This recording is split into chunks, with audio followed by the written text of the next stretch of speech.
Halo guys, welcome back to Homebody Channel. Nah, kali ini aku mau ngebahas sebuah buku yang judulnya tada, Agensi Rumah Tangga.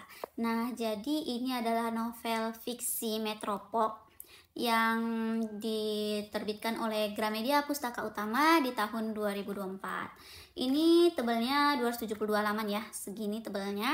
Dan ditulis tidak lain dan tidak bukan oleh Almira Bastari, seorang penulis yang udah terkenal banget ya di genre fiksi Metropop ini dengan karya-karya bestsellernya seperti Resign, terus Ganjil Genap, dan Home Sweet Loan, dan lain-lain. Nah, aku pribadi udah baca semua novel karya Almira Bastari ini kecuali yang Ganjil Genap, dan aku belum tahu sih bakal baca kapan, tapi aku suka banget dengan karya-karyanya yang udah aku baca gitu. Ya, jadi novel Agensi Rumah Tangga ini bercerita tentang si Katia. Dia adalah perempuan berusia 31 tahun dan dia itu bekerja di sebuah perusahaan startup. Namun suatu hari dia menerima email kalau isinya dia itu kena layoff, di PHK. Dan ternyata memang sulit ya mencari pekerjaan apalagi untuk karyawan senior seperti si Katia ini, sehingga 8 bulan kemudian pun, 8 bulan setelah di PHK, dia masih belum mendapatkan pekerjaan. Padahal dia ini masih punya cicilan rumah di Bintaro Coret alias Ciputat. Dan ditambah lagi ibunya yang seorang PNS ini akan pensiun di bulan depan. Nah, saking sulitnya ekonomi mereka saat itu, mereka terpaksa harus memulangkan pembantu yang sudah bersama mereka sejak si Katia SMP bernama Biminah ke rumahnya di Serang. Untuk sementara memang sampai mereka mampu untuk menggaji Biminah lagi. Nah, saat si Katia mengantarkan Biminah ke terminal bis inilah dia mendapatkan inspirasi untuk membuka jasa penyalur pembantu rumah tangga yang diberinya nama CV Agensi Rumah Tangga, yang sama dengan judul novel ini, Agensi Rumah Tangga gitu. Jadi udah tahu ya kenapa judulnya Agensi Rumah Tangga. Kalau menurutku pribadi, ada banyak poin yang membuat novel ini menjadi menarik. Yang pertama adalah kelihayan penulisnya untuk mengangkat tema yang dekat atau bahkan kita alami sendiri gitu. Kayak masalah di Agensi Rumah Tangga ini kan mengangkat tema tentang pembantu rumah tangga. Ya, aku pribadi kayaknya baru pertama kali baca novel yang mengangkat tema pembantu rumah tangga ini secara khusus gitu. Jadi menurutku tema novel ini out of the box gitu ya. Dan bahkan di circleku aja, orang-orang di sekitarku itu nggak sedikit yang struggle dengan pembantu rumah tangga atau pengasuh anak gitu ya. Apalagi untuk keluarga-keluarga yang keduanya bekerja atau keluarga yang sudah memiliki anak, itu benar-benar butuh dengan pembantu atau pengasuh anak gitu. Jadi kalau misalnya mereka udah dapet nih pembantu atau pengasuh anak yang dapat dipercaya gitu, biasanya itu bakal dibawa terus. Kalau misalnya mereka pindah ke luar kota, biasanya pembantu atau pengasuhnya itu dibawa sama mereka pindah.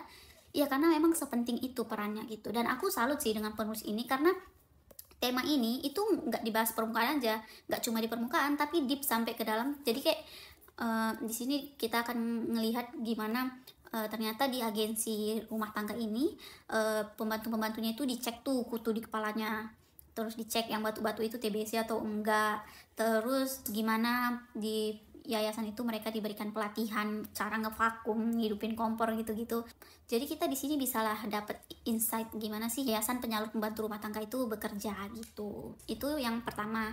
Terus yang kedua yang membuat novel ini menarik juga tentunya adalah gaya penceritaannya yang ngalir gitu, ngalir, realistis, dan relatable.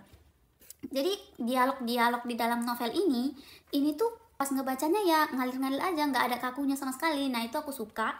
Terus selain gaya penceritanya, aku juga suka gaya penulisan bukunya.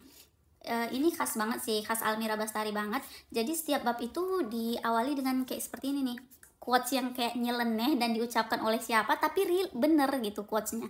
Coba nih aku bacain salah satunya ya. Kayak gini nih. Kasta terendah dari penghuni rumah adalah lajang dan pengangguran oleh si pengangguran senior. Tuh, jadi sesuatu yang benar tapi disampaikan secara nyeleneh gitu. Next deh, aku bacain satu lagi. Kalau bikin usaha gampang, niscaya semua orang jadi pengusaha oleh manusia mental pekerjaan. Nah, gitu-gitu. Jadi ini setiap babnya diawali dengan quotes-quotes yang kayak gitu, yang ya menghibur aja gitu pas ngebacanya, dan sedikit tersindir tentunya ya. Itu. Terus yang membuat novel ini menarik juga tentunya adalah ceritanya ya. Jadi Ini kan di dalam novel ini kita akan mengikuti lika-likunya si Katia dalam membuka CV agensi rumah tangga ini, mulai dari dia menyulap rumahnya yang belum lunas dan masih nyicil itu menjadi asrama pembantu sementara sebelum pembantu-pembantu itu disalurkan. Terus gimana dia berhubungan dengan para pembantu-pembantu yang kan tentunya manusia ya, jadi bermacam-macam lah sifatnya, karakternya gitu. Ada yang genit, ada yang suka minjem duit, ada yang banyak maunya gitu, dan pokoknya macam-macam lah. Nah, selain dengan berhubungan dengan pembantunya, di sini kita juga akan ngikutin si Katia ini berhubungan dengan klien-kliennya, yang tentunya kliennya adalah manusia juga dong, dan bermacam-macam rupanya. Ada klien yang pengen enaknya aja, jadi dia tuh sampai nipu supaya dapat harga murah. Terus ada klien yang si Katia ini yang adalah temannya sendiri, jadi minta keistimewaan teman gitu. Terus ada juga kliennya yang artis, jadi minta syarat-syarat tertentu. Terus ya tentunya fee-nya juga tertentu ya, tapi ya gitu, namanya artis, jadi dia permintaannya nggak biasa gitu. Pokoknya banyak deh, dan itu ceritanya seru-seru banget. Jadi kita pas ngebaca novel ini itu bener-bener nggak terasa tiba-tiba udah di halaman terakhir, saking serunya. Aku sendiri membaca ini dalam sekali duduk ya, hanya dalam beberapa jam di perjalanan di kereta api. Biasanya aku kalau di kendaraan baca itu agak mual, tapi pas membaca novel ini ku bela-belain sampai selesai saking serunya, dan ya memang sesuka itu gitu dengan novel ini gitu. Terus selain masalah si lika-liku si Katia dalam membangun CV agensi rumah tangganya ini, di sini kita juga akan melihat konflik antara si Katia dengan ibunya. Jadi di sini ibu si Katia itu kan PNS, dan ya seperti kebanyakan ibu-ibu pengen anaknya itu juga kerja sebagai PNS atau pekerja kantoran lah gitu. Nah, ibu si Katia ini juga gitu, dan dia itu malu si Katia ini bekerja sebagai penyalur pembantu rumah tangga.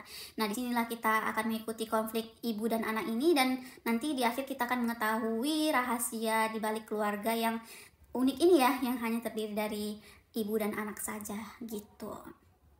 Tapi ini konfliknya benar-benar relatable sih, banyak kita temui dalam kehidupan sehari-hari, jadi benar-benar pas ngebaca ini menarik gitu. Ya, terus poin yang gak kalah penting yang membuat novel ini menarik, yaitu adalah unsur komedi dan romance yang ada dalam novel ini. Jadi unsur komedinya itu sebenarnya berasal dari 3 bersahabat ini ya, si Katia, si Sasi, sama si Mas Banu yang dulunya sekantor tapi ketiganya udah di PHK gitu kan. Nah, komedinya itu berasal dari dialog-dialog mereka ini gitu. Sedangkan romansnya itu memang tipis-tipis, tapi bisa ngebuat pembaca itu senyum-senyum sendiri gitu pas ngebacanya. Jadi ya bener-bener bumbu yang pas lah gitu. Tapi anyway, itulah poin-poin yang membuat novel ini menarik. Dan kalau dariku sendiri, aku pribadi menurutku ini sih dapat 5 bintang sih dari aku ya, karena aku bener-bener suka dengan novel ini. Dan ini sangat recommended buat para pembaca yang ngefans sama Almira Bastari, terus suka dengan genre-genre fiksi, metropop gitu. Atau buat yang lagi bosen ngebaca non-fiksi, mungkin bisa baca novel ini, dan siapa tahu kalian mungkin akan tertarik dengan karya Almira Bastari yang lain. Ya mungkin segitu aja, sampai jumpa di novel berikutnya. Bye-bye. Bye-bye.